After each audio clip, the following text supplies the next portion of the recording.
There we are. Now we're live. Okay.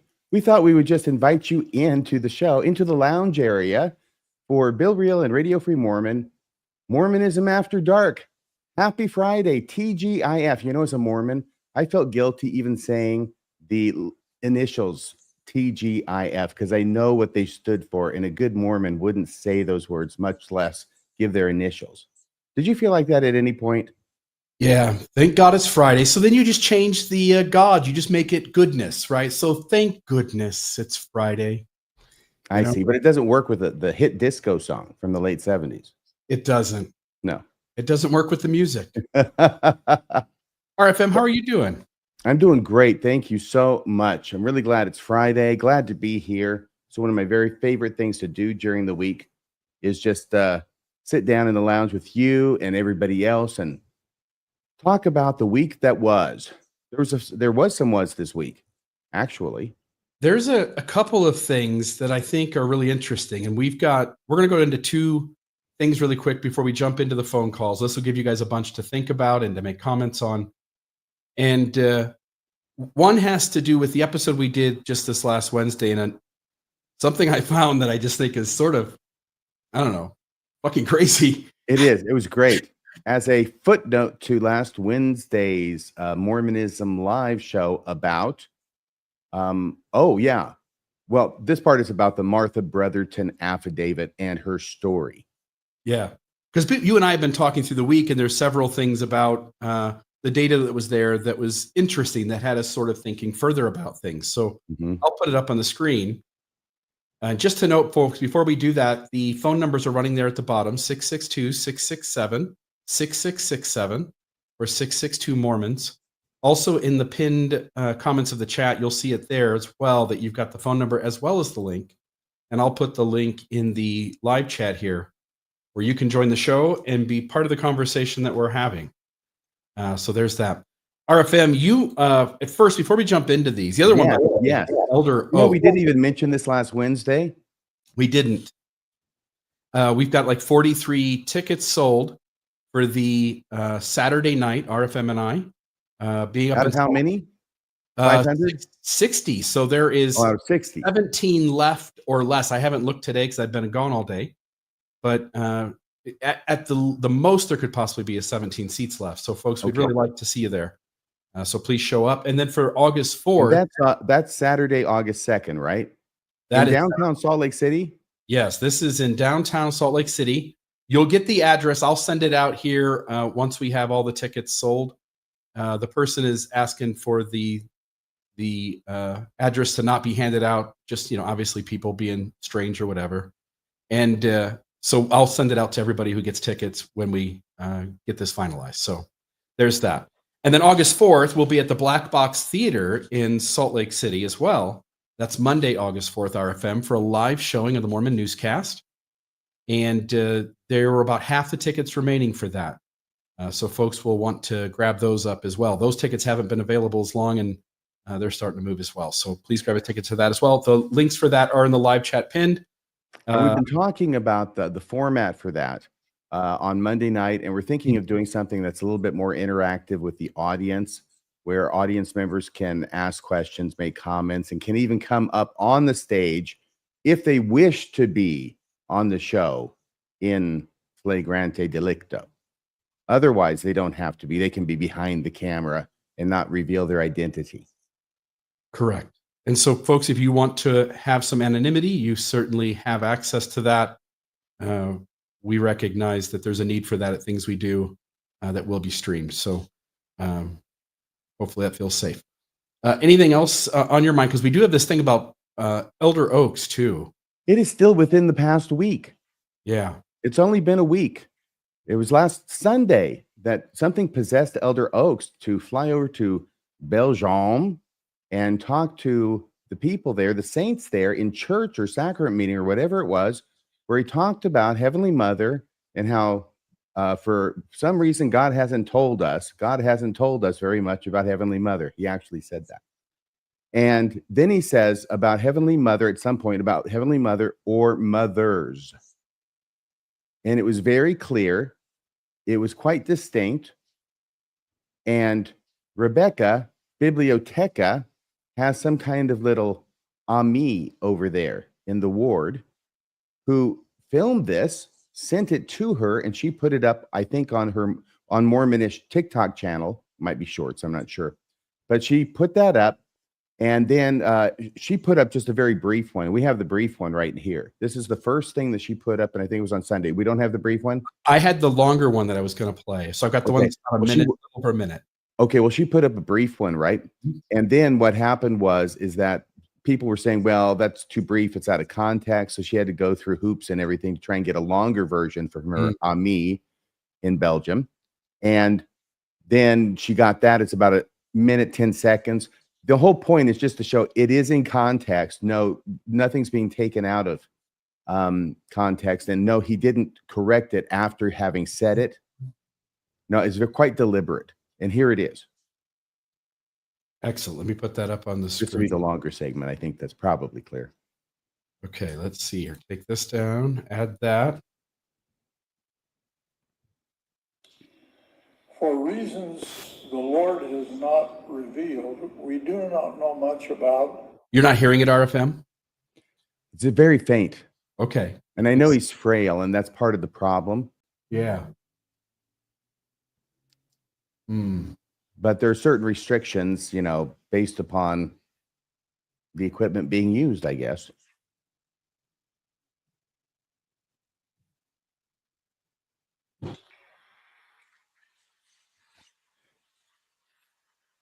Okay, so let's all just hold our breaths, be very quiet, and we'll listen to that's as loud as I got it. So I can try something else here.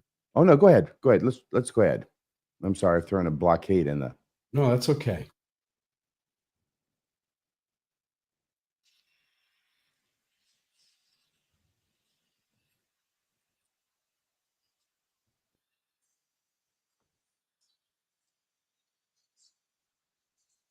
Are you playing that and listening to it? Because we can neither see it nor hear it. Oh, dang it. I'm so sorry, RFM. I'm messing this up. Here we go. I had taken off the screen to try to fix that. I've done that before too. Yep. And then forget to put it back up. Yeah.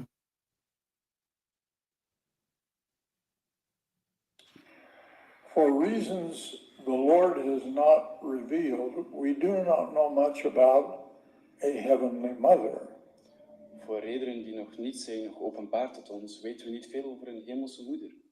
But we have been told that the purpose of life on earth is to give us the opportunity to grow toward being like our Heavenly Father. Maar de reden dat het ons is verteld is de reden om te leven zoals te worden zoals onze hemelse Vader. And we know that we are children of heavenly parents. En we weten dat we kinderen zijn van hemelse ouders. So we know that we have a heavenly mother or mothers. En we weten dat we een hemelse moeder hebben of moeders. But for reasons the Lord has not revealed, we do not know much about our heavenly mother. Maar voor een reden dat nog niet is geopenbaard, weten we niet veel van de hemelse moeder. But we know we must have one because both men and women are working for exaltation. Yeah, we know we must have one. Absolutely. It's not just mothers. It's not just heavenly parents anymore. It's parents. When he says that we have one, he means we have at least one. Well, I don't know how to slice this, but technically you got one. I've talked to some people who know some people who are in polygamous, communities, and my understanding is it's quite common for the children to refer to all of the women as mothers, not just their biological mother. So from that point of view, the mothers would make a lot more sense. When he says that maybe God's monogamist and maybe God is a polygamist, it leaves plenty of great room for God to be a polygamist. It's a crapshoot. They don't know. And maybe he is actually a polygamist with lots of women. That should bother the hell, I think, out of women who are hurt and damaged by the church and patriarchy and how it does what it does. Well, the LDS Church has become more and more like an 80s B horror movie, where every time you think the bad guy or the evil guy or the monster is dead and it's finally not going to be talked about anymore, you're going to have another scene where, yeah, here it comes out of the grave, right at you. So we would have thought this would have been dead. But now you've got the polygamy cartoons for kids. Remember that Polygamy for Tots? Hard to Yeah, believe that was real, huh? Yes. And an uproar went up and they took those, they modified them. They didn't take them completely out. Then they have the release. Suddenly they found the 1886 John Taylor revelation that says polygamy will never die. It will continue. And 3, now this, right? Now we've got Elder Oaks saying something that we have not heard a leader of the church say in ever. I've never heard a leader of the church say this. Me either. And what I mean, I heard them speaking, right? Obviously, if you go back to the late 19th century, yeah, they're saying it all over the place. But not in the last 100 years. I do not think so. And I do not know what possessed Elder Oaks to do this, unless he's just bragging because he's got 2 wives and President Nelson does. And I don't think anybody else of the 12 does. It's a strange thing. You're right. Like, it's only in the historical documentary history. It's what we read from what the original first 5 or 6 prophets speak about and talk about. And then suddenly Mormonism shifts to something where McConkie tries to get away from it, and Spencer W. Kimball tries to get away from these things. Joseph Fielding Smith even starts to explain things a different way. And it tries to get away. And so then it's one man and one woman. But is God single there? Oh, what? Oh, no. Heck no. Quite the opposite, actually. Cray says Halloween H20. I'm thinking maybe Halloween Q12 or Q15. And then you guys covered this on the newscast. And, not that. This here. You guys were talking about how people are so bothered by it. Believers. Yes. This only makes sense as being fake because no way would we go back to saying this thing that's hurtful again. We've gotten away from it. We've worked so hard to distance ourselves. And Elder Oaks takes us right back to the 1870s. Yeah, it's quite threatening. And I don't blame Mormons for being threatened by this because their leaders are not supposed to be talking about what Mormons really believe.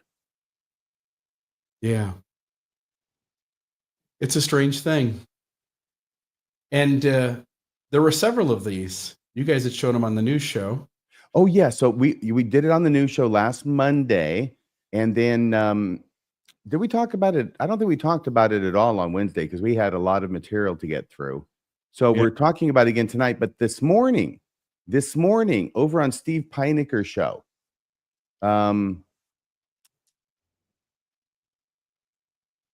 it's the digest, right? The Latter Daily Digest. No, Mormon News Review.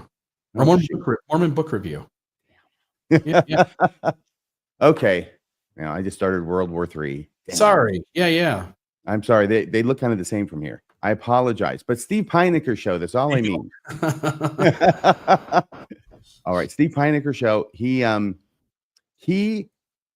through the instrumentation of Rebecca Biblioteca in a very typical Machiavellian sort of way, got this panel together of Steve Pinegar, since it's his show, Rebecca Biblioteca. There was Jacob Hansen. There was Jasmine. Rapoli. No, not that Jasmine. Not the evil Jasmine. It was the good Jasmine, the one that's married to Don Bradley. Jasmine Bradley, if we can call her that. Yeah, I forget her. Okay. Yeah, Jasmine Height. And then they had 2 guys on there. One of them looked a lot like Charles Nelson Riley, but both of them purported to be polygamists. So they were trying to look at these things that we just talked about, the Polygamy for Tots, and the 1886 letter. That's huge. I mean, they're spiking the football down there in Polygamyville over that one. They're getting wins, aren't they? They're stacking them up. Yes. And the church looks bad. And you know what they're thinking? I know it's a crazy thought, but they're thinking, dang, they really were hiding this. Now we know it. So what the heck else are they hiding? Yeah. If they're giving this up, man, there must be some really bad stuff that they're not giving up. And they're probably right. And then we've got Elder Oaks. And what does this mean? What does this portend? Because somebody might get the idea that Mormons, and I think Jasmine was advocating for this, this idea that Mormonism may be working its way back to polygamy. It sort of sounds that way, doesn't it? It could be either that, or they're so scared of Sharon Stone and her minions that they are wanting to teach polygamy to the kids from primary on up and make sure nobody thinks that Joseph Smith was virtuous, but that he actually did have sex with lots and lots of women. The polygamy cartoon was meant to shock the kids, and the other one there was meant to shock the adults. And so you're right, RFM. It almost seems like an orchestrated game plan to finally tell everyone that polygamy is a great thing. Can we bring Grant on? Because I just want to ask Grant a question, if that's okay. Grant, how are you doing? Doing fantastic. How are you? Well, thank you.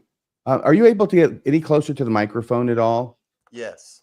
Okay, thank you so much. So Grant, I mean, we're going over this stuff and we've done it before. It's the thing with the cartoons about the polygamy for the kids. It's about the 1886 John Taylor revelation. And now Elder Oaks is talking about heavenly mothers. Do you think that something's going on? Do you think this is all just a coincidence or there's some kind of plan? I don't see it as a plan. I mean, I don't see that video being like the first sign or an outward sign of a plan that they have in motion. Oh no, that was teaching it to the kids last year. Sorry. In terms of the cartoon. Yeah, because they have the cartoon first, right? And you remember that story. I apologize. Yeah, the cartoon, I mean, I don't know if there's any other way to get around that when it's in cartoon form. The way it was worded, the way it was edited. It was gross. So people are paying attention. I mean, and then, I mean, you guys said it, Rebecca said it, but the fact that that passed and made it to the internet. Yeah. Sitting on a nobody was willing to raise their hand. They are surrounded by so many yes men and yes women that nobody's willing to raise their hand and say, this might be a problem, sir. I mean, I can almost try to reflect times in my life as a child growing up in the church where maybe I felt that some adults didn't have the appropriate relationship with children or viewed them as well. I mean, I can just say this speaking from experience of my own parents, not viewing a child as a Mormon child as an actualized human being rather than I can't even cliche as in like a purse or an accessory, but almost where you don't feel like an actualized human. At least I didn't as a child, but that was just a personal thing. I just never found myself meshing in. But what I think you guys are pointing to, again, I said this once before, the founder of Mormonism was a child abuser. Yeah. And every group of leadership from then until the present moment has created safe spaces for child abuse and refuses to get rid of those unsafe spaces. Yeah. Does it surprise you that leaders of the church find abuse to be mildly tolerable? No, in my personal experience, no. I was I lived in a small remote town in Wyoming for a while. I was active in the scout troop, but I was the only male my age, and my brother was older. But there and in Utah, we both experienced verbal and some physical abuse from scoutmasters, other members, my friends' that were members, their parents. Kind of like the shared parenting kind of thing. I definitely had a lot of parents that felt like they could cross boundaries with me, that I didn't feel comfortable when my parents did that, but I expected it from them and I wouldn't have expected it. but then I came to, yeah, I mean, there's like a very authoritarian presence.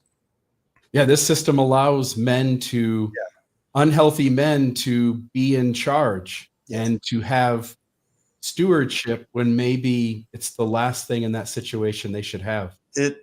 I absolutely agree with that. And, you know, obviously I've been following, you know, the post-Mormon, ex-Mormon community in terms of the chat, the general sentiment. And sorry, my mind just escaped me. And that's okay, Grant. We can, that's right. Appreciate you stopping in though, and appreciate the conversation. Yeah.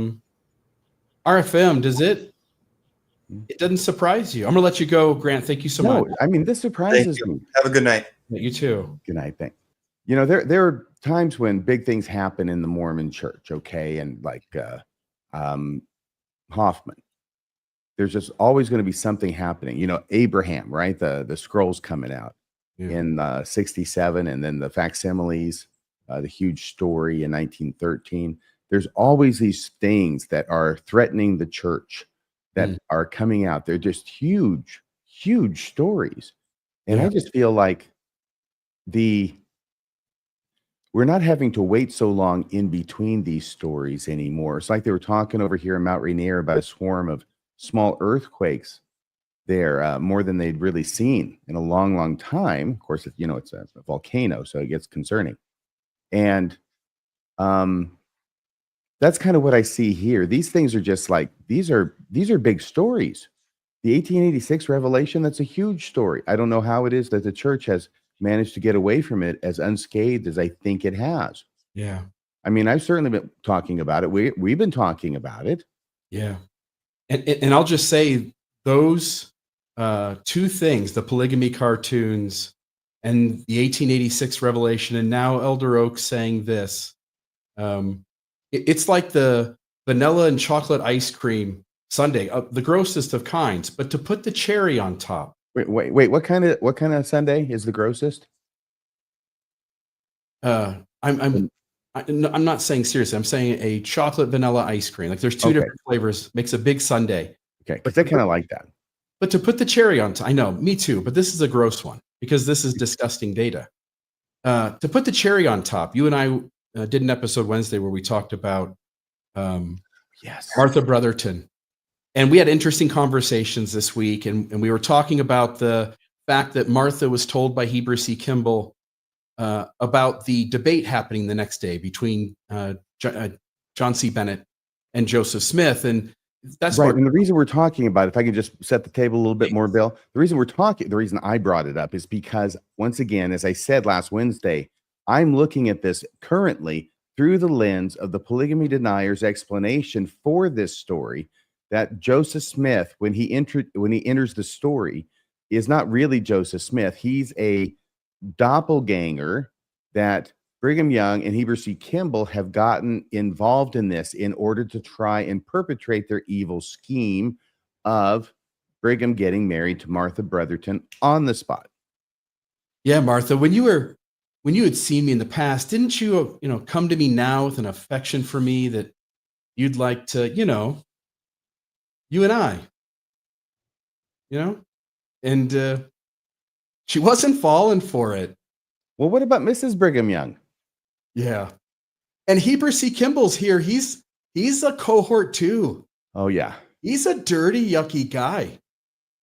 This is a very disturbing kind of story. And I've never read it or taken the time to read it slowly, carefully, like we did on Wednesday.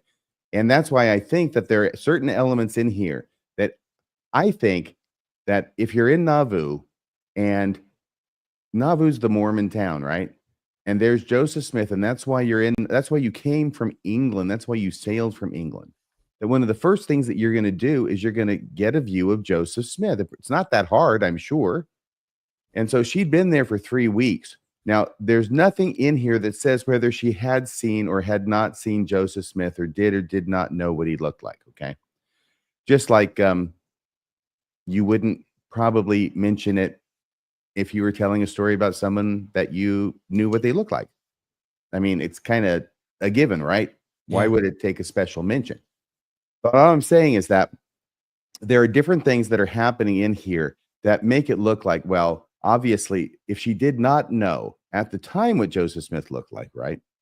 Then how are we to think that she's not going to find out what Joseph Smith looked like shortly thereafter and figure out that the one does not look like the other and go immediately to the real Joseph Smith and fill him in on what Brigham and Heber tried to pull? The average person, not a member of the church, on this jury is going to see her as a credible witness. She speaks like somebody who's experienced the things she's talking about. I agree. I've been fooled before, but this one, I think it has a ring of truth to it. Yeah. And as you pointed out, asking about this story with the debate, she seems familiar enough with this debate that took place between John C. Bennett and Joseph Smith, which indicates as she's relaying story to Bennett that there's some truth to this story.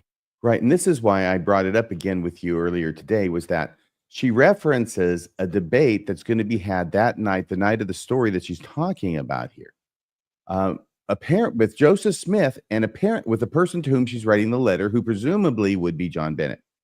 I went back, tried to do some research. There is no indication that John Bennett and Joseph Smith ever had any kind of formal kind of debate, such as I'm taking from this.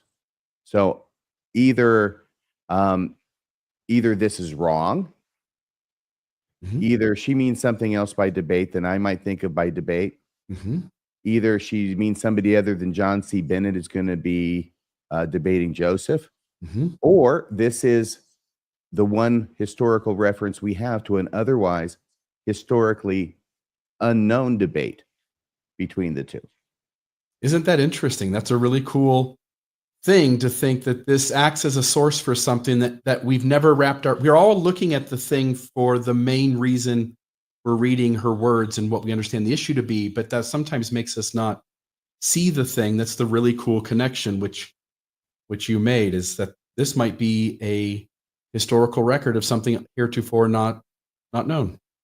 Yes. Now, I suppose that an apologist would look at this, or one who doesn't want to accept her story at face value would say, well, this is false. She got this wrong. She's not telling the truth about this, and therefore, why should we believe her about anything else in her story? Yeah. And there's more of it. I don't know if this is the page where there was one other cool thing that happened in this. Is this I will have a kiss anyhow, or? Yeah, that's where Brigham is going in for the kiss. Yes. Who knew he was such romantic? Yeah. And again, Heber C. Kimball's right there along for the ride. So to speak. Oh, here's the other thing. Here it's at the end. I saw this note here and I went looking. So this is the final page, but the bottom here, the records show that Martha changed her story. As Hiram reported to the conference, at first she had told she was locked in the room for days, but since that was a ridiculous, unbelievable story, she changed it herself. I can't see what that says underneath. To read that Brigham locked her in Joseph's office for only about 10 minutes. Yeah. And so you had this note. Yeah. Well, we don't have, first off, we don't have any record of her actually having said that. That's not in writing. We're dependent upon Hiram for this recounting of an earlier story by Martha Brotherton. Is that correct? It's not any more in writing than the debate of John C. Bennett and Joseph Smith. Yeah, said to have occurred. Well, if it's such a ridiculous, unbelievable story, why would she have said that in the first place?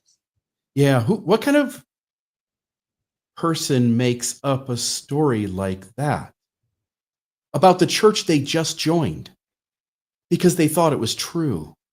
Well, right. I was talking about being locked in a room for days. Yeah, you can't eat, you can't drink. It's an absurd story. Nobody says that. It's also the least important thing about what she says. They didn't address any of the issues. They picked a side issue. Yeah. And I imagine it's a case where she said something maybe subject to misconstruction if one is so motivated to misconstrue, and then taking it, it's the straw man, right? Take what you said, make it into something else and say that's ridiculous. I was afraid that they were going to leave me locked up there for days. Yeah, very All good. she had to do was say something like that. Mm-hmm. Mm-hmm. So I It went seemed like days. Yeah. If days seem like hours. Yeah, there are lots of ways she could be relaying this to someone in a way that she would mention days, either out of fear or, yes, like you say, what it felt like. Those 10 minutes lasted days, it seemed. Mm-hmm. And then Hiram takes it. We're not saying this is what happened, but I've been around the block a time or two, and this has all the earmarks of this kind of thing, right? Then he takes it, intentionally misconstrues it so he can ridicule it and dismiss it. Yeah. Yeah. And so I went looking for the records show that Martha changed her story, as Hiram said in the conference. I went looking for it and I found it. Times and Seasons, City of Nauvoo, Friday, April 15th, 1842. Would you like to read this? Yeah. So now this is Hiram Smith, right? Mm-hmm. It says H. Smith spoke concerning the elders who went forth to preach from Kirtland and were afterwards called in for the washing and anointing at the dedication of the house. I'm guessing that's the Nauvoo house. Mm. And those who go now will be called, or maybe it's the temple, I don't know. And those who go now will be called in also when this temple is about to be dedicated, and will then be endowed to go forth with mighty power, having the same anointing, that all may go forth and have the same power, the first, second, and so on, of the 70s and all those formerly ordained. Yeah, I don't think this is it. I don't think this is it. Oh, hang on. I wasn't supposed to read that. That entire paragraph, I think, was just there to establish that it's President Hiram Smith speaking. That's it. It is. Yes. Okay. So this is President Hiram Smith talking. This is Hiram. He then spoke in contradiction of a report in circulation about Elder Kimball, Brother Young, himself, and others of the 12, alleging. I'm sorry, what? That's not the story. Hiram isn't involved, according to Martha Brotherton. Well, according to her affidavit. Yeah.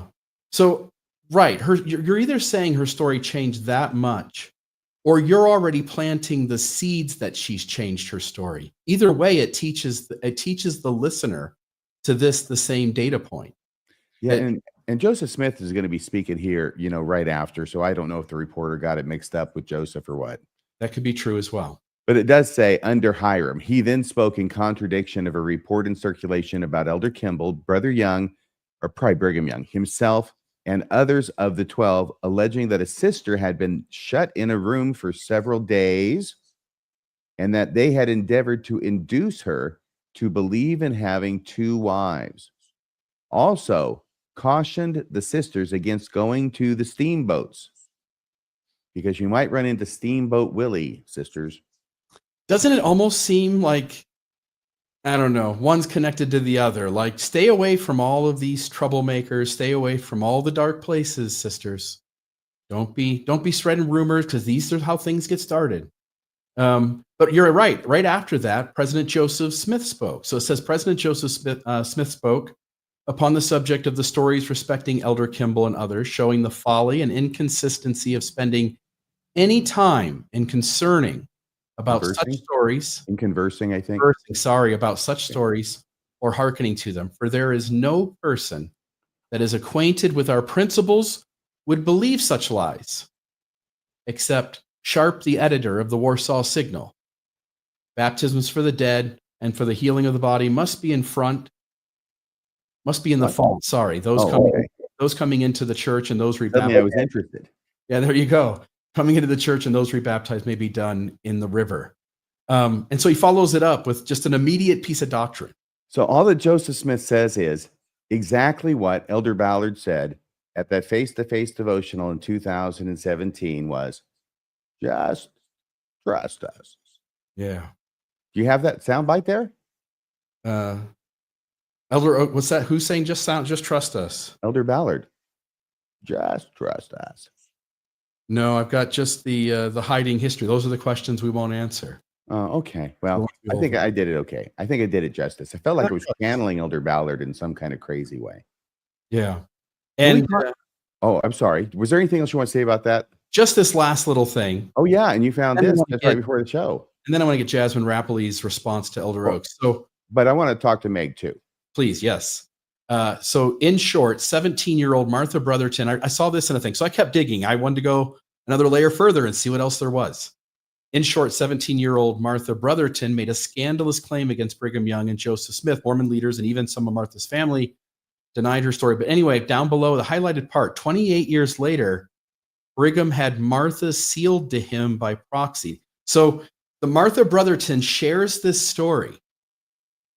And whether it's true or made up, think about how it might even be worse. It might even be worse if Martha Brotherton made this story up. You have Brigham Young 28 years later going, fuck her. Seal her to me. Get it done. Make it happen. Brigham Young, either way, gave a middle finger to Martha Brotherton in either way that you make Brigham Young out to be, if that story is true. Can I tell you something? Yes. Obviously, in substance, that story is true. Otherwise, I don't see why Brigham would be having her sealed to him 28 years later. Yeah. Unless he's that much shittier. In other words, I didn't do that. And still, I'm going to rub it in your face. I'm going to seal you to me. But you see, he believes that sealings are real. I don't think he wants to be with her forever.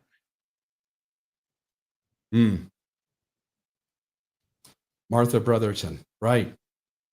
It's really a middle finger. Let's ask Meg what she thinks about this, Yeah, shall we? Please. Let's get a woman's point of view on this. Hi, Meg. Hello. I can't hear you very well, Meg. Oh, shoot. Okay. Just one second. My headphones are taking Oh, no. priority. Just a second. Meg. They had a movie about Meg. It was so successful, they made another one. Is that the fish movie? Yeah, it's a big fish. Big fish. Yeah. Well, Meg. This might not work out. You're making me motion sick. Can you hear me? Yeah, we can barely hear you. I'll put you back in the queue and I'll put you back in the queue and I'll check back here in a couple of minutes, okay? Sorry. Yeah, no worries. Back in the queue with you, Meg. Yeah. Brigham Young had her sealed to him. Yeah. Yeah. Crazy. He's not to be put off easily. I mean, you read the story, he just keeps coming and coming and coming. And geez, do I need to get a protection order? See, it's guys like Brigham Young that made people invent protection orders. Yeah. By the way, what Meg? I know Meg's probably watching, but would headphones help her? Do you think? It's a mic issue. It sounds like, Meg, your mic is connected to something that isn't really picking up your sound. So probably not the actual microphone. Maybe like a camera mic or something. If you've got any kind of equipment, it's a laptop, maybe just change the device that is being used as the microphone.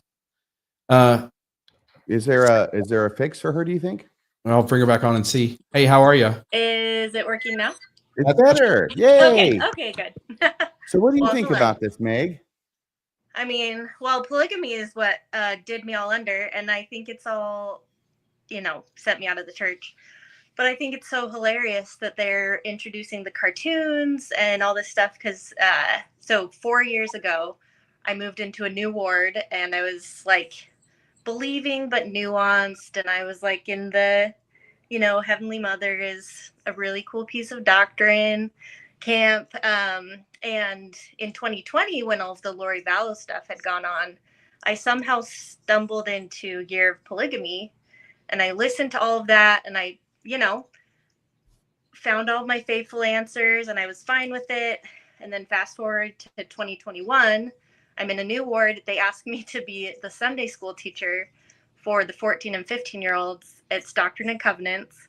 And during the Doctrine and Covenants 132 week, they give me the lesson. It doesn't have anything about polygamy, but I know it's about polygamy. And I didn't want to lie to the kids. You didn't read past verse 26, did you? You're not supposed to read past verse 26. It tells you that in the manual. You're not supposed to. I know. I was not intending to, although I also said to myself, if anyone asks, I'm not going to lie. because I hate that I was lied to about polygamy. But I didn't, fully embrace how hard that would be to teach that to 14 and 15-year-olds. Anyway, I wasn't planning on it, but some couple's like rebel grandkid was visiting that Sunday, and they knew all the questions to ask. So there I am, awkwardly having to like field all these questions, and then I just had to end by being like, but I just think Joseph Smith was being obedient. Anyway, it was terrible, and then I said I couldn't do the calling anymore, and I left that ward, and I don't know what happened, but I felt like such a rebel, and my mom got really mad at me for teaching the kids about that. I'm 35. Like, she doesn't need to care. They made you. Nobody made me. Nobody They made asked you me. all the questions. But my own desire to be honest with these kids. But yeah, something about having to teach 14 and 15-year-old girls that Joseph Smith had many wives, and in my head knowing that some of his wives were 14 and 15 years old. So anyway, if you were a believing member right now, and you had just sat in the midst of, just in a few months, the Elder Oak mentioning Heavenly Mothers, the polygamy cartoon, and the 1886 Revelation, what would you be feeling right now as a believing Latter-day Saint? Man, I don't even know how to put myself in those shoes. I mean, for a long time, I was just so like hungry for any kind of progress. Like, the people saying heavenly parents in conference was enough to get me, jazzed. So I can't tell if I would be excited or just mortified that they were expecting me to teach this to children. I can't tell. I can't decide. How would you have wrestled with it being your own personal discomfort with these stories? In other words, what I'm saying is that I imagine there's a lot of believing Latter-day Saint women in this moment who are feeling a lot of comfort. Yeah. I mean, I would hope they'd listen to that discomfort. It would have felt extremely uncomfortable for me, and I would have just done all the mental gymnastics I could do, and I'll be there in a second. Sorry, I've got kids. Someone like, say, Jasmine Rapoli. Sorry, what? Someone like Jasmine Rapoli, I would imagine, as she defends the church, thinking it's true and trying every which way to twist it in like a pretzel. Yeah. She has to be sitting listening to these kinds of stories and going, ooh. Exactly. The leadership is putting people in really awkward situations now. And yeah, it just feels so weird I'm like the generation right on the cusp of the not immunization. Elder Ballard talked about giving people little bits of the history. Inoculation. I'm right on that cusp. So I went through Institute with all of the old, like not telling too much of the history. But then right after that curriculum started getting introduced. So I have friends that's like, oh yeah, we were hearing about this in Institute. But anyway, I think the leadership's putting us in really, well, not us, not me anymore, thank goodness, but the believers in really awkward situations, just having to defend their faith against really ridiculous, I don't know, gaslighting. So I don't know. Yeah. Just because your leaders tell you the thing first and tell you that it's not important doesn't mean it's not important, and doesn't mean that they're telling the truth about it. Mm-hmm. Yeah, absolutely. Well, here's the thing. I want to say a couple things here. It's just about this phenomenon and how it's striking different people differently. On that panel, you got Jacob Hansen and you've got Jasmine, and Jacob's going, "This is a nothing burger. This isn't." Actually, he's going, "This is a nothing burger."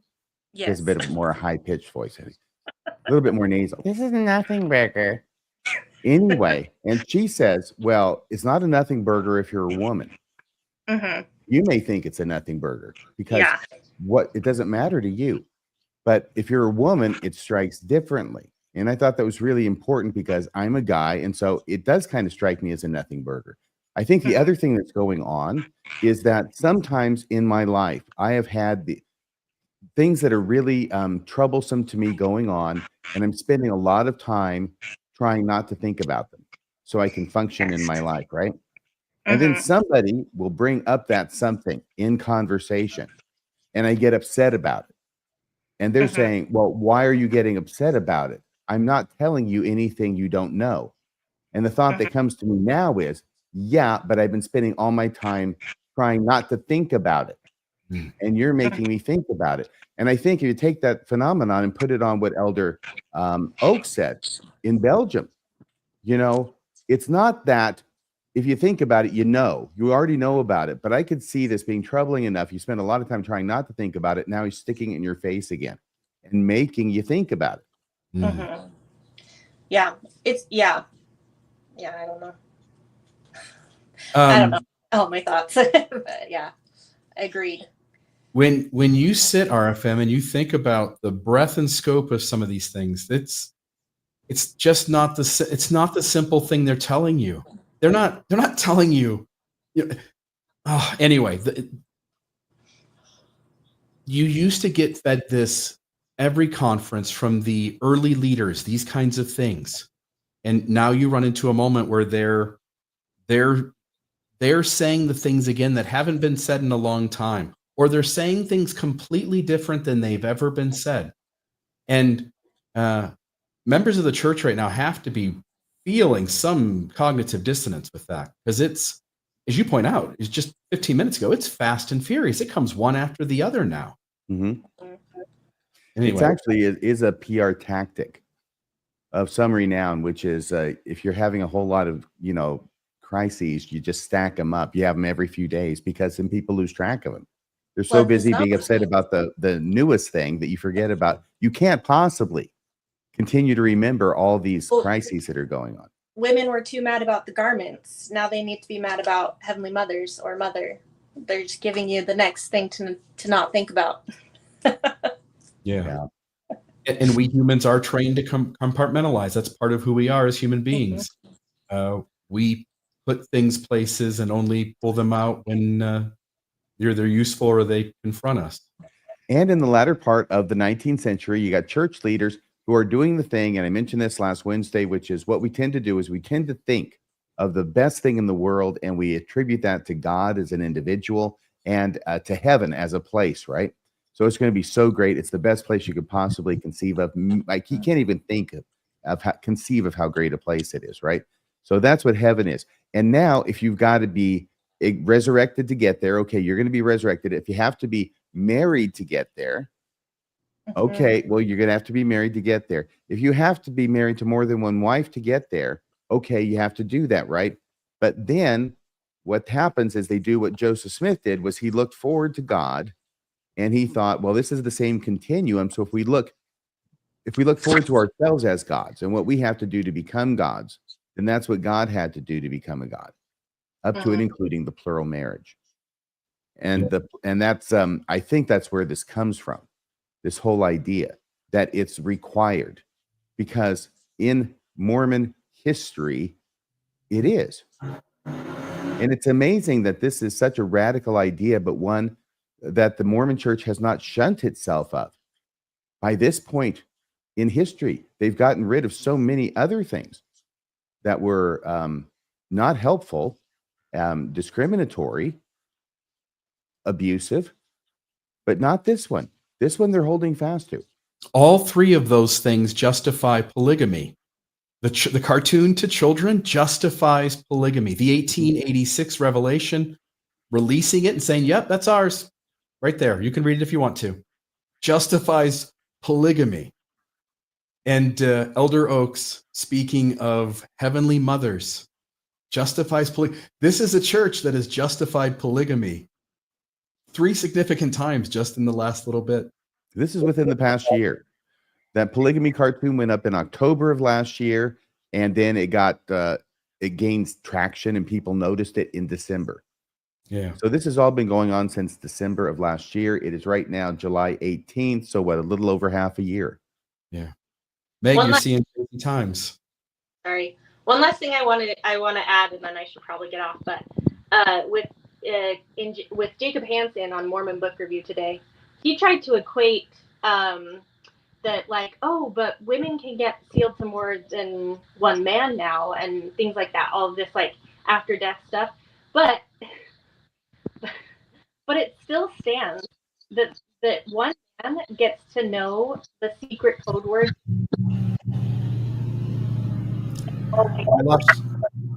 Wow. You had gotten up to the point, Meg, can you hear me? Yeah. You'd gotten to the point of code words, secret code words, and then there was some kind of Oh, we I'm couldn't hear sorry. you I anymore. think my hand. Yeah, but a husband gets to know the code word to bring call forth wives with their new Yes. name to bring Yes. them into heaven.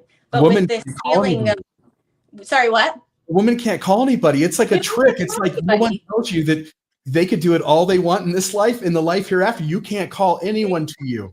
It doesn't go both ways, and The thing is this: never. all he's trying to do is he's lying about Mormonism. This is what Jacob Yes. Hansen does for a freaking living. Is he Yes. lies about Mormonism, and he misrepresents Mormonism in order to make it something that's easier for him to defend. Mhm. Yep. When actually, no, it is as bad as we say it is. It Mhm. is as bad as it is. You can't get out of this by saying, "Oh, it's equal." Because I saw that part where that's where he started getting it, locking horns with Jasmine. Yes. You know, yes. it's equal. It's not just men. No, men have to. They're in this, you know, and all this stuff. And because, nobody's Yeah. buying this, Jacob. And I Yeah. thought if I were on the panel, I thought I'd be sitting there saying, Jacob, who are you talking to? I don't know Yeah. who your audience is. You must be talking to somebody who hasn't been a Mormon for over 40 years and doesn't know how it really is, because Mhm. you're lying. I know you're lying, and I'll let everybody else know you're lying, because that's not how it is. And that's a good example, by the way, Meg, about you have to know the secret word, the new name of your, unless there's another secret word that I've forgotten, but the new name of your, the new name. Mhm. the wife, right? Yeah, and never will a woman stand in the place of Elohim to bring someone into heaven. But that's what my husband did for me when I was Yeah. endowed. He stood in the place of Elohim. Men are the And- gatekeepers. Yeah. Mhm. Yeah. I thought they were the key Yep. masters. Well, they're those two. Something. Well, thank you, Meg. Those are great Yeah. insights. Appreciate the call. Yes. Thanks for having me on. Good night. Thanks Have a great for all that weekend. you guys do. You've Oh, helped Thank me you so a ton. much. Okay. Have a good night. Bye-bye. We've got a phone call, and then we've got someone else below, and we're getting close to the end. So I this will feel be like fun. was she in the bathroom? I have no idea. It looked like there was some tile, maybe some little kid things, little decorations on the tile. And I Yeah. almost wanted to ask, it's probably because it's late at night. She's just being considerate. It's not like, she can't let anybody else know that she's on Mormonism After Dark. Yeah, it might be the quietest place in her house, too. Absolutely. So, caller, what's the name? This is Matt. Matt, how are you? I'm doing well, thank you. Excellent. Long time listener, first time callers. Thanks for letting me listen. Yeah, we appreciate it. We appreciate you following along. My initial reason for the call is to maybe talk about African princes that want to wire us a bunch of money. But maybe before we go that, I'd like to comment on Oaks's irony with marriage policy Yeah. by way of litigating against homosexual marriage. It may open the door for consenting adults to marry whoever they want. I wonder what that might do to the. Yeah, he certainly feels a lot. So anyway, Yeah, he certainly feels a lot worse about homosexual marriage than he feels about polygamy. It was about 20 years ago. Right. I opined, though I don't know that I was right at all, but I opined that the reason the church was so dead set against gay marriage was because if gay marriage is ruled constitutional, it opens the door for polygamous marriage. Yeah. They seem about ready to go up to Exactly. the plate and take a swing at it, though, RFM. That's what they're saying lately. but Mhm. yeah, that might be the good thing for the LDS Church, right? The worst thing that could happen for the there's a LDS succession Church would crisis be as for well. the Supreme Court to rule polygamy constitutional, Mm. because now they don't have an excuse for not doing it. Got to go back. Yeah, and with the secession crisis and all the splinter groups or whatever, do you think there could be a merger? Has there ever been I doubt it. successful? I doubt it. I like to believe in the human characteristic of not being able to get along with each other. Man, oh man. Yeah. Mhm. Well,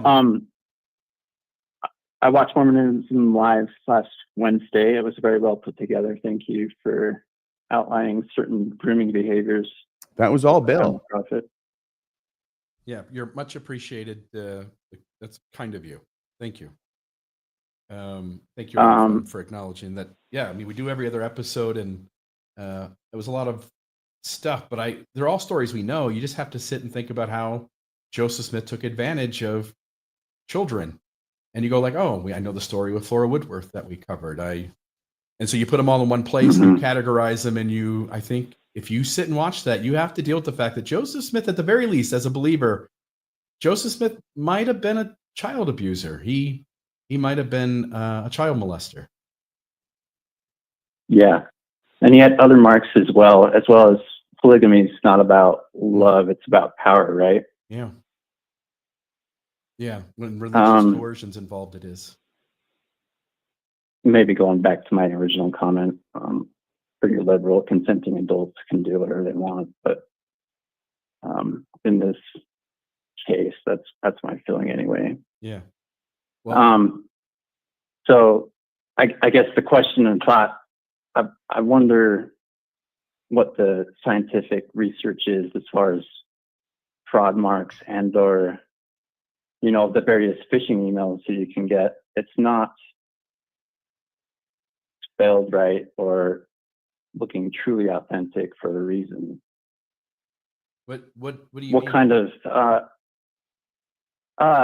so typically when you get like a phishing email or whatever, there's a couple things that are off that you can spot it fairly easily. Are you asking why Why does that happen? Yeah, why is it and or is it scientific, or maybe just a question? Is it, get your thought on it?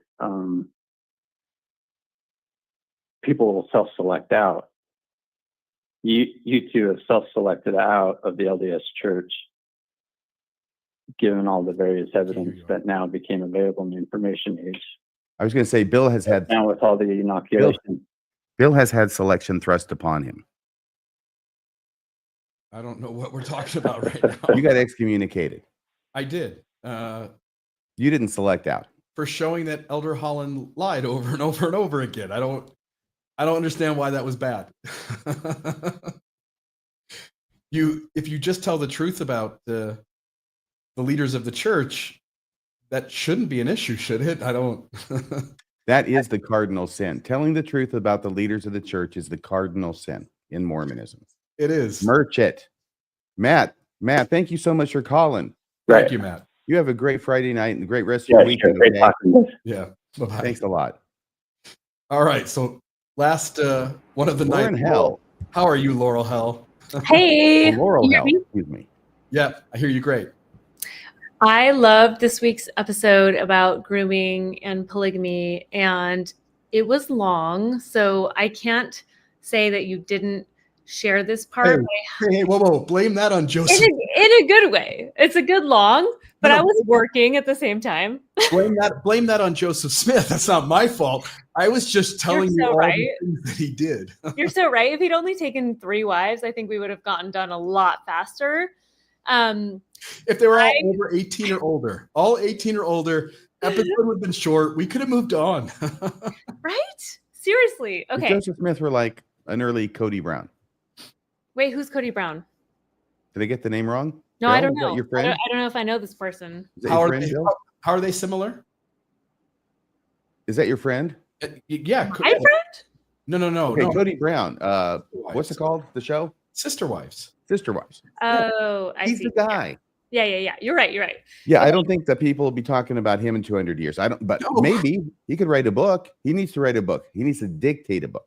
His polygamy isn't historical noteworthy. That's what I'm saying. If Joseph Smith had been a Cody Brown, it would have been a lot shorter. It would have been simple. Also, if he had just been a Keith Raniere and we had cameras in there, he would be in jail. So, okay, back to Keith Raniere and all these connections. I loved what you said about how Joseph used family members to coerce girls, but I don't know if you already said this, and I'm sorry if you did, but there was something I wanted to read because he also used older women to groom girls. And this to me is one of the most important points because one of the main arguments that like active LDS use is that obviously it wasn't about sex because he married like 50-year-olds and he married older women. Okay, I'm going to read you something. And after I finish, I want you to tell me if you think it wasn't about sex. Okay? All right, here we go. This is from a PDF called Wives of Joseph Smith. It's from wivesofjosephsmith.org and was one of the most important things I read in my deconstruction of Mormonism. Okay, this is about Elizabeth Durfee, one of Joseph's wives. Okay, in the spring of 1842, Elizabeth, now 51, married Joseph Smith. Like Patty Sessions, another one of Joseph's relatively older wives, Elizabeth was a mother in Israel who helped introduce younger women into plural marriage. In the spring of 1843, 19-year-old Emily Partridge recalls being approached by Joseph. Quote, "If you will not betray me, I will tell you something for your benefit. He asked me if I would burn it if he would write me a letter." And you mentioned this in your earlier podcast. Emily declined Joseph's letter, thinking it was not the proper thing to do. Soon after, okay, so she declines it, right? Soon after, Elizabeth invited Emily, the younger, into her home. Emily remembers, quote, "She introduced the subject of spiritual wives, as they called it in that day, and wondered if there was any truth in the report she'd heard. I thought to myself, I could tell her something that would make her open her eyes if I chose. Emily kept quiet because she promised Joseph, but later noted, I learned afterward that Mrs. Durfee was already a friend to plurality, aka polygamy, and knew all about it. On March 4th, Elizabeth again met with Emily. Emily wrote, "Mrs. Durfee came to me one day and said that Joseph would like an opportunity to talk to me. I asked her if she knew what he wanted. She said she thought he wanted me for a wife. I was to meet him in the evening at Mr. Kimball's. Aided by Elizabeth, the older, prompting, Emily met and married Joseph that evening." That is grooming. And of course, Joseph was using older women like a grandmotherly figure in these girls' lives as a trusted source to kind of implant the idea of polygamy when they were already married to him. So Well, these a lot young of people are girls drawing the were connection trusting- between. Yes. Ghislaine Maxwell, also in Nexium, you think of Allison Mack and what's her name? Lauren Salzman, like all these women who were already in relationship with Keith Raniere, they're like creating these like trickles, the trickle effect basically, and teaching younger girls that this kind of behavior is okay. And these girls have no idea that they're already dating Keith Raniere. It's really a one-to-one, in my opinion. It's a gross pattern when you start to see it play out over and over and over again. Yeah, very great point. I wish we had done that as part of the show. I didn't put that together, and the quote I found seemed like it was only a partial because what you said seemed to follow up immediately after that. Yeah. And wherever I was doing the research, it only No, grabbed. you guys did a great job, and but this was like big. one of those things that just like bounced out to me, especially after watching The Vow about Nexium. I was like, oh my God, like that is why he married older women. Like it was about sex. It always was about sex. So if anyone ever I'm telling this to all the world who hears this. If anyone ever tries to use the excuse that it wasn't about sex because he married older women, you have to point this out, that he used them to groom the young girls. So it really always was about getting the young girls. You almost, if you are that kind of person, you're doing this polygamy thing and you've got unhealthy purposes for what you're doing, it makes sense. You go after somebody who's your age or older first. You secure somebody who can vouch to all the others. Yeah. And if you're not having sex, that person is always going to say, oh, it's totally innocent. It's about linking the family together in heaven. And of course, a young girl is going to think an older man is creepy and weird for asking this. But if an older woman has smoothed it over and made it seem very normal, then it's much easier to fall into that trap. So, I mean, this is what was happening. There's no other definition or explanation of this besides grooming. And we see this pattern in other cults as well, in a lot of other cults. So, yeah. It is almost like how they used to say, and they probably still do, that when you're trying to convert a friend of yours to the Mormon church and get him baptized, that it's optimal if you invite them over to your house and you sit with them. And you lure them into safety. Yeah. Yes. And the missionaries meet there. And that's the optimal setting. It's going to have the best chance of them joining the church because of the association, the familiarity, the trust. Yes. Yes. Agreed. Yep. Desensitize you to things, huh? Yes, exactly. That is what grooming is. That's the definition, like desensitize, lure them in, make it feel normal. And then when the impossible happens, it just feels normal. Yeah. Yeah. Laura Hull, once again, great call. So thanks. It's great to reconnect. Yeah. Miss y'all. I'm finally home for a weekend. So don't hesitate. Yeah. Okay. Take it easy. Nice seeing you. Bye-bye. Well, that was a hell of a nice call. It was. That was great. And so there's that. Another episode of Mormonism After Dark. And I think we had a hell of a good time and had a lot of fun saying things that are true. Yeah. We got 23 minutes left, right? Oh, well, look at I was that. just talking about the call. I was making a little joke about her name's Laurel Hell. And I said that was a hell of a nice call. Not that was a hell of a nice show. That would have been a great call to end the show with, because that was phenomenal. They all have. Oh my God. So folks, if you do want to call in, the phone lines are open, 662-667-6667 or 662 Mormons, or there is the link below that I'm going to post right now. RFM, you had a couple other things in the slideshow that I think maybe some things you've read recently and other stuff. I got a few things. Oh, wait, we haven't played Jasmine yet and gotten her take on Elder Oaks. Please, do you want to set this up? Do I want to set it up? I don't know. I can do that. I can do I don't mean that. Me. RFM, I don't mean set up the video on your screen. It's already up there. I mean set up the background context. We'd already talked about okay. Oaks. Boy, this is live. Yeah. Really live tonight. So anyway, so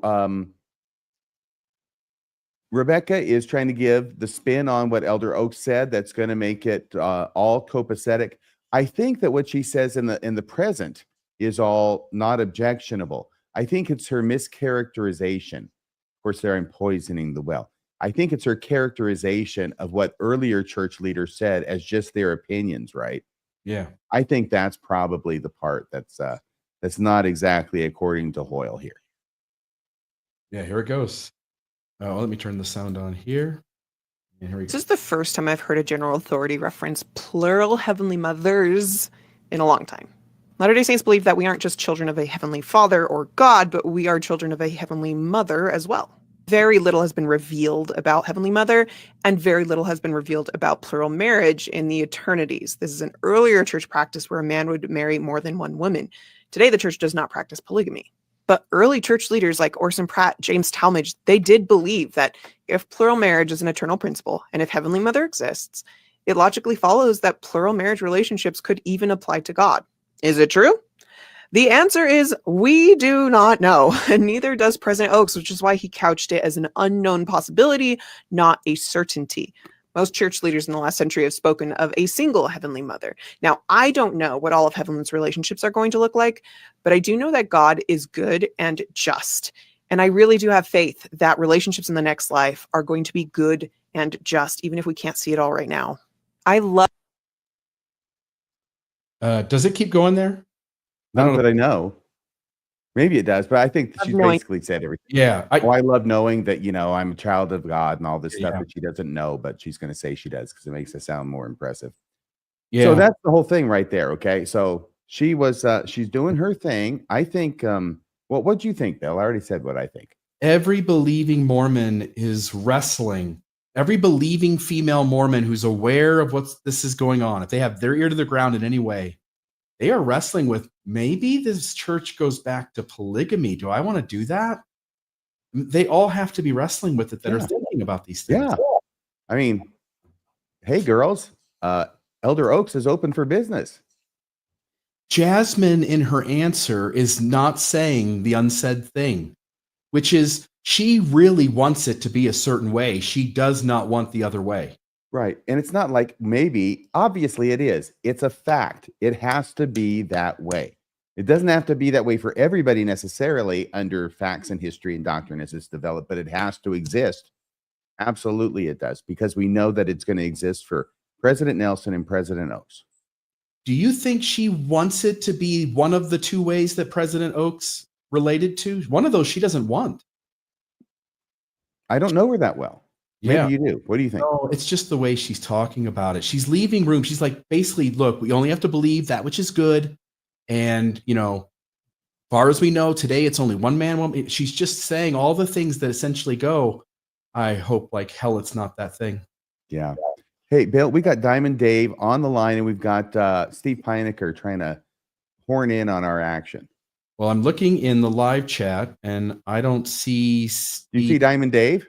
I see Diamond Dave down below. Yeah, can we bring him on? And come on, Pinegar, come on. We'll say your name 3 times. Steve Pinegar, Steve Pinegar, and see if he appears. He's not down there. Okay. Well, you have a chance to come on, Steve, while Diamond Dave is regaling us with tales of the yak. How you guys doing? It's been a hot minute. Hey, how's it going? Good. A bunch of people said hi to me. So, hey, guys, what's up? I haven't had a chance to watch your videos lately because I've got some fun news and some interesting news from Ulaanbaatar. Yeah. So Mongolia. Yep. I got married, actually. I posted the pictures on Facebook, some after wedding photos. We did it at the Mongolian government office, and our cat photobombed it. Your yak photobombed it? I wish we had a yak, but there's no room in the house for it. Like, yaks are huge. They're like 2,000 pounds. So is this the girl that you came over there with? Yeah, it's the same person. Yep. Okay. So she was here and I was in America, and we met via gaming. And then I moved over here to be with her, and we're like officially married now. Congratulations, Diamond Dave. Thank you. The interesting news is we were having a Mongolian citizen. It can. That goes into the interesting news, actually. So we participated in the Naadam festival. We went downtown and we bought some stuff and walked around. It's a Mongolian. It's like a 3-day festival in the capital, and it goes like 2 or 3 weeks in the provinces. What does it celebrate? It celebrates Mongolian sports and Mongolian traditions. So there were Mongolian like horse archers, and there's Mongolian wrestling. Oh, yeah. Yeah, it's in a stadium. Yep. There's a lot of tourists came down to see that. It can make me a citizen, but given everything was closed for an extended period of time and we were having so much fun, I accidentally overstayed my visa by 3 days. So now you're speaking from a Mongolian prison, Diamond Dave from Mongolia. Yeah. No, actually, we went to the immigration agency yesterday to figure it out. They were really cool. Basically, what I needed to, Yeah, they're very cool. They just told me, look, you do have like a small fine to pay, and here's how you get the F1 visa, which is for marriage, the permanent residency. This is how you get it going. Once we get those documents and they're approved to go, then I have 10 days to leave the country and then come back. So we've got a little trip plan. We got like a little train trip planned to a neighboring border town in China. It's like a 10-hour trip. We're going to be going there, spending like maybe a day or neighboring two. Country? What? Is that the closest neighboring country? It's one of them. I mean, there's Russia. We decided to do China because she's been there before. She's been to these like towns before on train trips. I actually threw out the idea of like, hey, why don't you come meet my mom in America? But the airline tickets are like $3,000, $3,500. And since my mom lives in Wisconsin, that would be maybe about 70 hours of travel and layovers, because from Utah, it was 57 hours. So, you know, it was 111 days, damn it, from Council Bluffs to Salt Lake Valley. Yeah. And you're complaining, you young. No, I'm having fun, dude. This is hilarious. But they're like, yeah, just go out, come back in, get a new stamp, and then go on through. And I'm like, cool. I thought it would be more like America, where they kind of crack down on. They've been cracking down hard on overstaying visas lately. Steve, So I see we gotta you now. We'll wait and see what happens to you in China, okay? Before you start cracking wise about the good old U.S. Oh yeah, I'll be taking pictures. So we're also going that's to, smart. That's well, smart. we're going to Singapore too. From what it sounds like at the end of the year, to visit my now sister-in-law and her boyfriend, because they came here when I first moved to Mongolia, and then now we're going to Singapore as well. We got a lot of travels going on, so Yeah. I'll be sending you guys pics. Okay, I love it. That's exciting. They're Steve coming Pinegar, to Ulaanbaatar. you were waiting down there a whole ton. Sorry about that. Oh, no, that's Hey. fine. Oh, this is fine. Hey. Diamond Dave, congratulations on NPR. your marriage. Thank you. It's good to see you again, Stephen. I haven't talked to you since before I moved here in Utah. It was like Steve, 4 months Steve. ago. Hey, Diamond, I'm going to let you go. So we're going to talk to Okay. Steve for a See second. ya. Bye-bye. Nice seeing you, Diamond Bye. Dave. My Nice best seeing to the you. missus. Okay. Yep, will do. Bye. So, Steve, you're a Christian. Do you think God approves of Diamond Dave's marriage? Does he sanction that? You know what? I don't even. Amen. If you judge him, I'm going to judge you for judging him. The only place I call balls and strikes is during the kickball tournament at Sunstone between the polygamists and the ex-Mormons. That's the only place. Yeah. So and people should come to Sunstone to see that. Yeah, I'm hoping. I don't know if they're doing it this year, and I don't even know if I'm going to make it. But it's something I've done for a couple of years, and it's always a fun blast. And yeah, so Rebecca was texting me. She said, "You guys are talking. They're talking about you, and they're talking about the piano." And I'm like, "You should hop on." I'm like, "Rebecca, you know, I've had a couple of beers. I'm tired." And she's like, The "You panel. should do it." The panel. Yeah, Panel discussion. the panel discussion I had earlier today. Yeah. And so I thought, what the heck? It's late here, but I'll come on and just chat with my homies here and check in with the Mormonism After Dark. Jacob Hansen, when he's talking to you, you know, like, look, we're just among guys here. You know he's bullshitting you, right? You know he is. I have to say that Jacob Hansen reminds me very much of somebody who's a cultural warrior who is engaging in stuff that I was doing when I was a young man, which was, our team is the correct team and we got to do battle against evil and we're going to use whatever means necessary to destroy the other.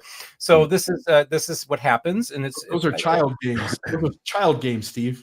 Oh, okay. Well, like I said, I like the Apostle Paul says, I put away childish things and I became a man. So Pinegar, I got to ask you a question. Here's my question for you. On a scale of 1 to 10, how big a dick is Jacob? I need a number. You know What what? do you think? An 8 feels kind. It's not fair. You guys are not being. It's late at night. I have a few beers with me. You're not going to take advantage of me like that. Come on, Steve. I think that Jacob. I don't agree with everything Jacob says and does, and I do not care for some of the rhetoric that he uses. Okay, can he be kind of dickish at times? Certainly, and Can he be biggest dickus? That's the question. Well, what percentage would you say you agree with them? Would you say 5%? That's a tough, the thing about it is that I've learned that people that do their broadcasts and their podcasts and stuff like that have an image that they put out to the public, and then you see another side of them privately. So I'd he's say even worse in private. I'm more No. shy. I just think as I get to know people on a personal level, I understand where they're coming from. Mm. And I just think that there's a lot of people in the ex-Mormon community that were Jacob Hansons at one time. And so I just want to remind people that you were once like Jacob at one time. And No. not Oh, all. yes. No. Now, is it No, true? but I'm saying that the ultra, some people were ultra Orthodox, very much like Jacob, and then they found their way out of Mormonism. So that does happen, right? I'm just saying that among friends here, like that wasn't true for me. I don't think it was true. Right. For I'm some just saying- bored with the subject, I want to ask you a different question. Okay. All right. Is it true that the panel discussion rapidly devolved into the Jacob Jasmine debate?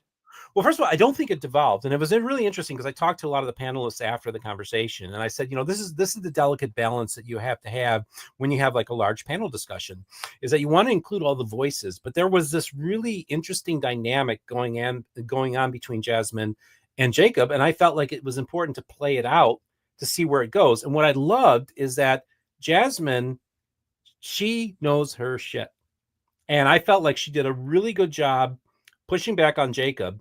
Jacob often punches below his weight, and finds people that he can debate, that he knows he can beat. And I think that I really felt, and I talked to Jasmine on the phone afterwards. I said, I thought you did a fabulous job. You stood up, and I think that you really did a good job pushing back on Jacob. So I gave total props to Jasmine for the work she did. Now, of course, then there's the challenge of being a host. Of course, I got all these other panelists, and I got to say, hey, we got to have, the fundamentalists say their part and stuff like that. And I even talked to, Benjamin and Dave, who weren't as involved in the conveison. Those are the two polygamous guys. Yes. One of whom looked suspiciously like Charles Nelson Riley. Okay, I love it. And I just had really, I've got good, close relationship in the polygamous community. As a matter of fact, Rebecca even reached out to me. She said, you ought to reach out to some of the polygamists to see what they think about this. I said, I certainly will. And in the case of David, he hadn't even seen the clip that Rebecca had put out until I sent it to him. He's like, oh yeah, I'm on this. I want to be a part of this panel. So I really think, like I tell people, if you're going to do a panel discussion about polygamy, one, you better have polygamists on, and you better have women on. Having a bunch of straight white male Latter-day Saints on is not the appropriate venue. It should not be a panel of Jacob Hansons. It should be the diverse panel discussion that we put together today. Hearing all the different voices, the different perspectives. And I really think that that's what I model and try to do. I live it in my daily life and do it on the channel. So, I look at them. They're all image bearers. That's how I view it as a Christian. And I want to treat everybody with dignity.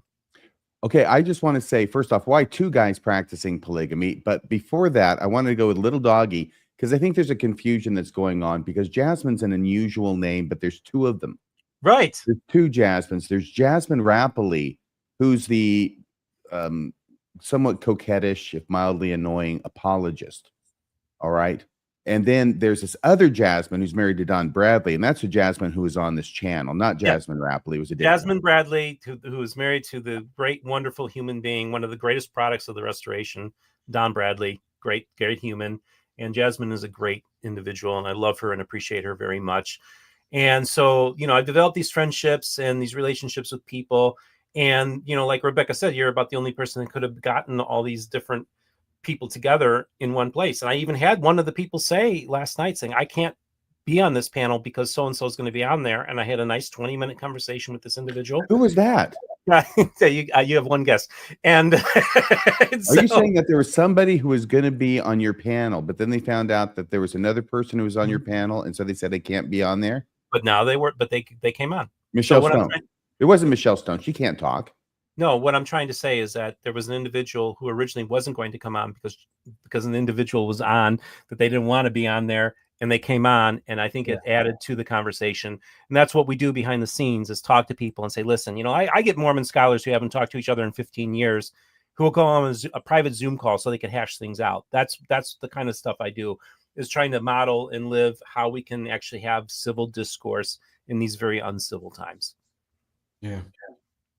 Well, that's So the who goal. won?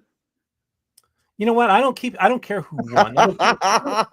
Somebody asked me, like, well, what would happen if you got into a debate with Jacob Hansen? And I'm like, I'd murder him. well, I tell ya. on one hand, I think I probably would, but on the other hand, I said, I don't care. I actually don't want to have a debate to win. I want to have a debate to actually move the conversation in a more positive direction. You know what time it would be if I had a debate with Jacob Hansen? Clobbering time. Steve, you do get, though, that when a voice comes on that's reasonable, rational about the church not being true and for all the reasons that don't add up, when that person knows how to push the conversation into places that demonstrate such to be true, it's met with a certain kind of resistance that the only way to sometimes meet that back is to shine a light on the bullshit and laugh at it and be a little snarky and right. Like you're not as right as you think you are. This is the thing. Is like, I do what I do, you guys do what you do. I think everybody has different approaches, different lenses in which they operate under. And I think look, I know exactly where you guys are coming from and totally understand it. I was an atheist for 13 years. I get, I call myself a pro-atheist evangelical. And so I am not like, I get what you're doing. I understand it. And my position is, when people go to me and say, why do you talk to Jacob Hansen? Why do you do this? I said, because I want to push him in a more positive direction, baby steps. I'm willing to engage him. I'm not saying you guys should or anybody else. But this is just how I'm hardwired. And I appreciate the relationships I've been able to develop with these people. And I just want to just say that the panel discussion we had that we taped this morning and I released earlier today was, I think, a really good one. We've been continuing to have these dialogues, the John Taylor letter and we've had pro-polygamy women who are LDS members come on the program and tell their story. I want to make people, look, I tell people, I say, listen, I am here. Here. Yes.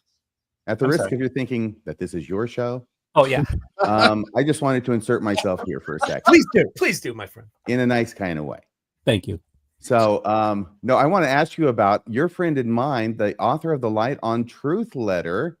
What is his name? Oh gosh, that guy. It's Barney, that little cherry bit smile. Austin Fife. Austin Fife. Mm-hmm. How's Austin Fife doing? The last time has he gotten divorced yet? I don't believe so, but I will tell you, Not yet. The last time I communicated with him was when you had sent me a link to say, forward this to Austin, and that's the last time I did, and I never heard back from him. That was one of the Colby Reddish and my slice and dice things. And I sent it to you, and I said, would you forward this to Austin, because I don't have his number? And you did. That was very nice of you. Steve, does your radar go off that Austin Fife doesn't really have either a story to tell or doesn't want to tell the story? Well, I think that the interview that I had with him, look, when I first got in touch with him, he sent me the book, and I was like, hey, this is a guy that claims he was an atheist for all this period of time, and then he has this faith journey. And I'm like, man, I was an atheist for 13 years. I'm excited. Like, okay, like, how did you deconstruct your faith, become an atheist, and then write a book defending the Mormon church? I was like, okay. And unfortunately, it's going to be a great story. This has a lot of human interest. So I have to say, I open up the book, and one of the first things that I open up to was him referencing Robert Boylan. And at that moment, I realized, Houston, we got a problem here. This might be the real Richard Nygren. Why is that a problem? Who is this Richard Boylan? Known far and wide as Richard Boyle on my ass. Yes, yeah. Or Robert Boylan. I'm sorry if it's Richard. Look, I call him Bobby Nygren, any number of things you want to call him. But to see Robert Boylan being referenced extensively in this book, I was sitting here like, how do you deconstruct your faith? And then it would be like me writing a book and then quoting young Earth creationism as a defense. Yes. That was very shocking to me. Now, again, I like Austin a lot. It would be like Daniel C. Peterson bringing me back to the church. Yeah, that's just not going to happen. How far into the conversation were you, Steve, before your radar said, this guy doesn't want to answer my questions? So And again, I like Austin a lot, but I'll be it's Mormonism After Dark. So whatever happens on Mormonism After Dark stays at Mormonism That's After right. Dark. But Yes, we are all bound by oaths of silence. so what did it for me was I actually I was asking him a question about what I was going to say, like, well, what podcasters, or I was going to dig a little deeper in, because I was going to start asking, like, well, did you back in the day, like, were you watching Sean McCraney? I was about ready to ask him this question, and immediately he wanted to go and he switched the subject. And I realized right then and there, it's like, oh, this guy really didn't engage a lot of people because he didn't even want to touch that. And so I was like, and then, for me, the interesting thing is that he's, on the back of the book, it says he was an atheist for all these years. And then I wrote this book and blah, blah, blah. But then in the interview itself, he goes and says, when I went and said, well, you're an atheist. He said, well, I guess I wouldn't say I was an atheist. I probably was an agnostic. So then the entire basis of the book kind of got undermined, which surprised me. And so, and the thing is that too, is that, people are not reading this book and sending it to people who are leaving the church or have left the church. And unfortunately, people are seeing through this. So, and it's not working. So again, this is the one thing I learned about Christian apologetics in general. And this was what led me out of Christianity. I tell people I read myself out of Christianity was I realized that Christian apologetics was about keeping people in the boat. It was not about engaging the larger public square in the culture. Mm-hmm. And so you're no longer, in my sense, that's no longer salt and light. You're no longer affecting the culture. They're ignoring you. You are not having any impact on it. And as somebody who is a person who loves the West, is glad to have been born and raised in the Christian culture, like Richard Dawkins says, I think that we're losing that, and I really think it's really important that we don't let these apologists define Christianity. Christianity is a rich, wonderful tradition that gave us the Enlightenment and the Renaissance and so many beautiful things and the Inquisition and the Inquisition and the ugly. Absolutely. Nobody expects the Spanish Inquisition. Of course, it's always, nobody expects the Spanish Inquisition, but yet it's always brought in. So we should expect the Spanish Inquisition to enter into the conversation. But I think that I also come from a Protestant Calvinist background. I think Protestantism has been a great force for good as well. And again, I'm not trying to say that it's not imperfect and stuff like that, but it ultimately gave us one of the greatest countries in the world. I love America. I love being an American. I love living in this society that was largely founded on Protestant principles and then opened it itself up to the whole world and all the religions. And I think that's really cool that the Christianity has been a good thing, but I think it's been hijacked by people who try to tell people what, well, you're going to hell because of this or that. And I don't like that. And that's why the Christian apologists hate me. That's fine. I'm happy where I'm at. And I'm very happy that you guys had me on tonight. And I'm sorry if I didn't mean to, but this is great. I love you guys. Could you just go ahead and sign off for us while you're at it, Steve? So, you want me to sign off? There are two phone calls in the queue, RFM. All right, so I just want to say, I'm gonna let you go, Steve. We got two more phone calls we're gonna get to. All right, talk to you guys later. Bye. Thanks for joining us. You're hilarious, RFM. Really, two more phone calls? You're hilarious. My gift of the spirit. Lucky for you. All right, so we got two. So what's the name? Jim? Kim, how are you? Tim. Good. Hi, God. Oh, Tim. Lately of Bakersfield, California. You have that deep baritone. It's hard to tell what you're saying. You talk clearly. You just have that rich voice. Yes, you do. What was the temperature today in Bakersfield? It was like 89 or 90. Really? Yeah, it was low today. Wow, fantastic. It's a beautiful day in Bakersfield. Yes, it was. Yes, it was. Do you know what? The sum and substance of my knowledge of Bakersfield comes from the movie American Graffiti. And I was so smitten with that back in the 70s that I got the double album that had all the old songs on it that were played in the soundtrack. And sometimes they had a little bit of Wolfman Jack introducing the songs like he did in the movie. And he's talking about the temperature. It's like 100 in Fresno and it's 98 over here. And it's like about, I can't remember if he said it's like 1,000 degrees in Bakersfield. So that's the only reason that I sounds think about right. Bakersfield must be hot. Is because of Wolfman Jack. Correct. And I listened to him live growing up. Amazing. That's incredible. Because I did not. I know. He had his 1,000-watt or 2,000-watt transmitter down in Mexico, and it got, I don't know how much of the Southwest. Used to listen to him all the time. That's amazing. Now, did you watch the movie American Graffiti, right? I just watched it again the other day. How cool is it that he got to play himself? Really cool. Really cool. Really cool. Yeah. Really cool. But I'll bet you called in with a comment or What's on your mind? a question. Well, I've been thinking about this thing about Joseph Smith and polygamy and why my generation seems to know about it. And after my generation, they don't. I think it was correlation. I'm beginning to come to the conclusion that correlation, when they finally got everything correlated in the middle 70s, and they came up with all the manuals and they were all correlated, that's when they got rid of it. And that's why the generation after mine didn't know about it. Yeah, if we're ever going to be seen as not weird, we have to stop being weird. We have to just start telling the normal story and pretending that we are mainstream. Yeah, because I thought about the other day when you were doing the show, it hit me. Maybe that's when it happened.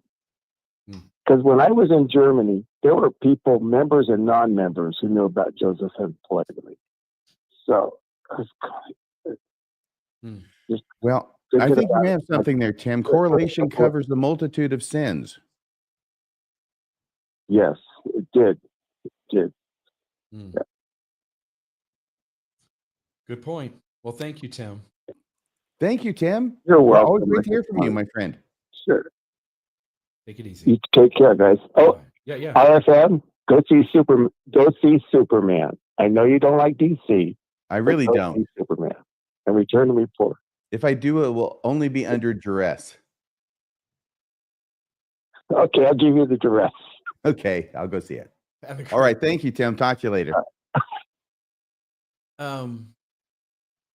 You guys said something earlier where you were talking about Brigham Young. We've got one more phone call. I'll jump to that here in 2 seconds. What we were talking earlier about Brigham Young and the Martha Brotherton and the early polygamy and Joseph Smith's grossness and the early leaders, Heber C. Kimball. What if the modern leaders aren't any better than those men and how those men justified things? What if it's just that's what the club is? Don't you? I mean, if you look around, I would like to be able to laugh away that suggestion. Yeah. The problem is that the look on my face and the chewing of the lower lip has to do with me thinking about that. I would also like to laugh it away about Brigham Young and Heber C. Kimball and Joseph Smith. Yeah. It's been grossness, the SEC, the electroshock, all of it. You add it all up, it's just been 15 old white men doing gross things from 1820 to 2025. Anyway, last call, I believe. Actually, no. I'm so sorry. It says, let me try this. So sorry. Caller, what's the name? Brett. Brett. Go ahead, Brett. Sorry about that. I thought I had Tim on here twice. No, it's all right. So my first point was going to be when a few years ago, when all those shows and documentaries came out about polygamy and polyamory and stuff like that, when that was going on, my first thought was, I bet you the Mormon Church was backing these quietly with those shell companies, hoping to open the door to reintroduce polygamy again. Yeah, I don't know if I think they've been. We wouldn't have any way to know, but maybe. I guess there's somebody could look into that to see. I think this would be a great novel. Yeah, but I hope it's not really happening, but it could be. It's hard to eliminate that they've done some crazy thing that can't be proven because they've done so many crazy things that were proven. You would think if they had their money behind it, they would try and make it look more appealing. Yeah, and not have people, driving away from it as fast as they can with the U-Haul trailer that's opening up on the freeway, and all their old stuff is flying out. Yeah. Yeah. Like the Escape from Polygamy show was kind of like The Keep the Sweet. I opposite of think what it was the Keep Mormon Sweet Church wanted. that ended that way. Say what? Yeah. Or I think it was Keep Sweet that ended that way. That was the final scene. Yeah, polygamy. Anyway, I don't know if there's any way to prove that. It's an interesting idea. People could look into it. I would be skeptical to believe that that's true unless I saw evidence of that, though. Okay. So, And then your comment right before my call kind of spurred another thought too. Is it's amazing how many churches, once they get to a certain point, they basically devolve into money, control, and sexual predation. And I think that's been perpetuated through the presidency of the Mormon Church pretty much the whole time. They keep it as like a secret club thing that, hey, this is what the church is really about, but then at conference they say something completely different in order to keep the money coming in and people not looking at all the other dirty stuff going on behind the scenes. yeah, one of the things cults do, they keep people off balance. They keep their members off balance, and it's an effective tool. Somehow it works. If you keep throwing things at people and breaking down their defenses and having people feel gaslit and having to rethink their reality, somehow that ties people to belief and giving over money and giving a lifetime of service. Yeah, exactly. I mean, it took me 20 years to completely deconstruct from all of that, just having been raised that way. I even today I would find myself justifying something and like, wait a minute, let's break that down again.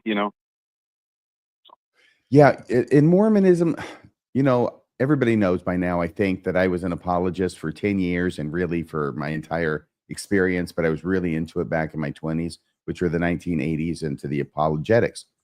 It finally came to me because there's really nothing in Mormonism that doesn't require justification or some kind of explanation or rationalization to make it work.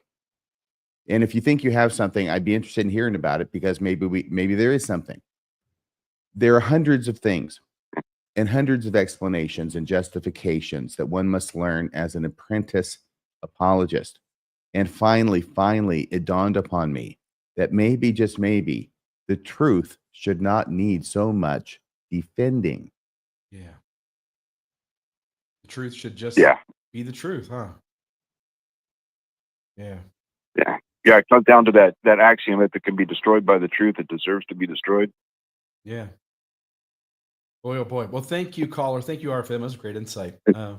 Thank Brett. you. Just came to me. Brett, thank you for calling. So that's the end of the callers. We're a little past closing time. We are, but it was a good time. It was great. We had wonderful callers. We had Laurel Hell. I'm getting it right now. Laurel Hell. Laurel Hell. Okay. She zoomed in, or whatever we call it. She came into StreamYard. She was in the studio. Came in the StreamYard. Yeah. Cross the streams. Yeah, she did. See, Pinegar came in all the way from Florida. Yeah.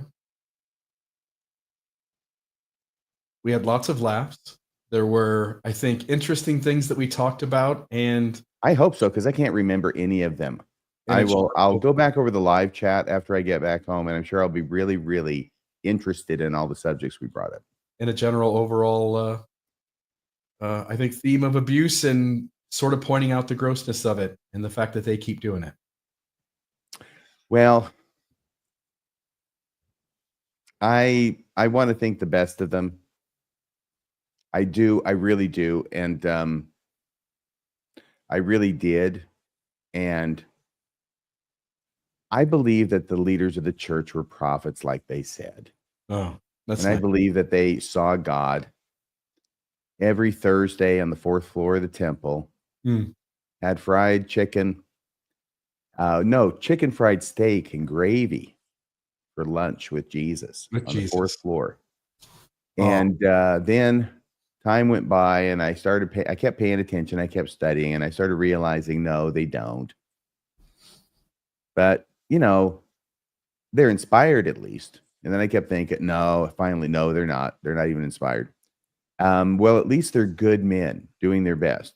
Time went on. And I started thinking, well, wait a second. If these are guys haven't seen Jesus, but they're trying like heck to get everybody to think they have, is that what a good person does? And I thought, no, they don't. No. So I have to I still like to try and think the best of people, but dang it, the facts are obstinate things. Before you take us home, gun to your head. You're in Mongolia. I'm not doing anything with that yak, Bill. You got a crisis. Shoot me. Go ahead. Pull the trigger, Bill. You have to go to Russia or China. Yes. Yeah, I'm going to go to China. I'm going to go across the border. I'm going to take my camera so I can take lots of pictures. That's going to go over real big. We may have seen the last of Diamond Dave. They're laughing at him in the customs office at Ulaanbaatar. I think we got rid of another one. He has to go to another country and then come back, and there's only 2. I hope it's worth it, Diamond Dave. He has to be. He's married. Congratulations. He went to Russia. I bet you $5 he's fighting in Ukraine in the next month. That might, if he's in It could China, happen in China too. it might be just not a few more months. Just stay the hell away from North Korea. That's all I'm saying. Yeah, 9 months later, maybe China's got it involved. Yeah, Well, this was a lot of fun. It really was a great time. Thanks everybody for watching. I had a good time. I hope you did. And I hope you have a wonderful rest of your Friday night and a wonderful weekend. I'm going to try and be. No, I'm going to be. There is no try. There is only do. I'm going to be in the studio tomorrow morning recording something I've been working hard on. It's about the war chapters in the Book of Mormon. Oh, we all love those. You're never going to look at them the same way again after this podcast. And that hopefully will premiere tomorrow night. I'll talk to you about that later after the show. There may be a little tweak. Actually, I should let everybody know. There's a memorial that I need to attend for a friend tomorrow at 6:00 my time. And I'm not sure it's going to be I don't know how long it's going to take. So I'm going to try and make my podcast be not 4+ hours like last time. I'm going to try and keep it like an hour. So it might be a little later than usual tomorrow evening. We'll figure out when it is. And hopefully everybody who is subscribed, and please subscribe to this show as well as all the great and wonderful shows under the Mormon Discussions umbrella.